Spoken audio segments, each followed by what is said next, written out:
We're a digital media company. We design and produce media mostly for museums, but other sorts of public spaces too. We are 13 years old, 2 years old as a co-op, 40 full-time staff, designers, producers, videographers, animators, programmers, full-service media design.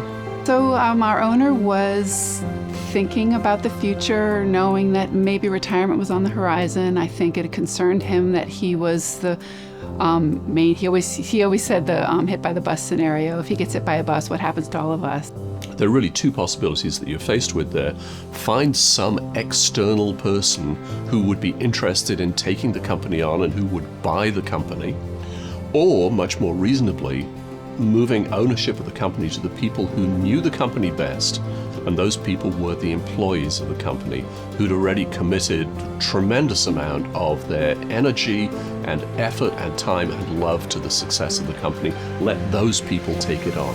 I was wildly excited about a co-op from the beginning. I thought that we had built this company together anyway, and that it was just a natural, absolutely perfect fit for this group of people. I had so many questions, like how much does this cost? Who gets what say? How do we decide who's in charge? So I've just been really surprised at how easy and straightforward it is. It just seems like so many more companies could do this.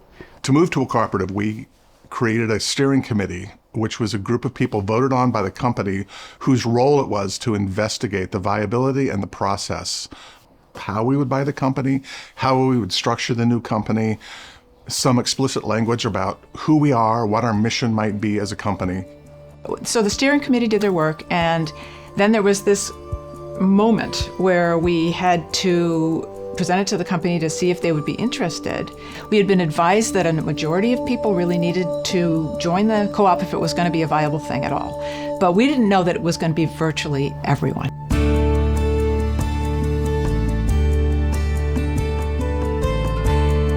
And so we were just stunned. It wasn't what we expected, but it was an exciting outcome because it meant that everybody was in. I don't think the transition would have been possible if we didn't already have a pretty strong company culture and a lot of trust among our team. But I think transitioning to a co-op has really doubled down on that. And we are depending on each other to keep this thing going.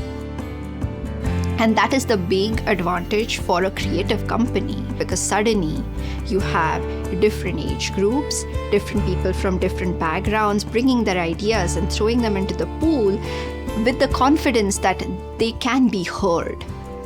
In the creative work that we do, we have such a collaborative process where we bring in people from all of the disciplines to sit in and brainstorm. The ideas need to be nurtured, and that is really similar to what we're doing here. We're cultivating people's abilities and sense of responsibility. So I think there's a really strong connection between being a creative company and being a co-op. The most difficult thing about the transition was just realizing sort of how much of the business had run quietly in the background without our knowing. And so there was a lot of learning to do. To bring 30 plus other people on board on how a business is run is not easy. And so, we've made a lot of progress on getting there. I'm very optimistic about the future. I've looked at the ownership culture surveys and just seen that the response from my coworkers is incredible. Everyone seems to think we're doing better on just about every metric there is. All signs are that we're going to be great. Like if the snap doesn't do it right, it's not. We've got more and more connections, the confidence of more and more partners.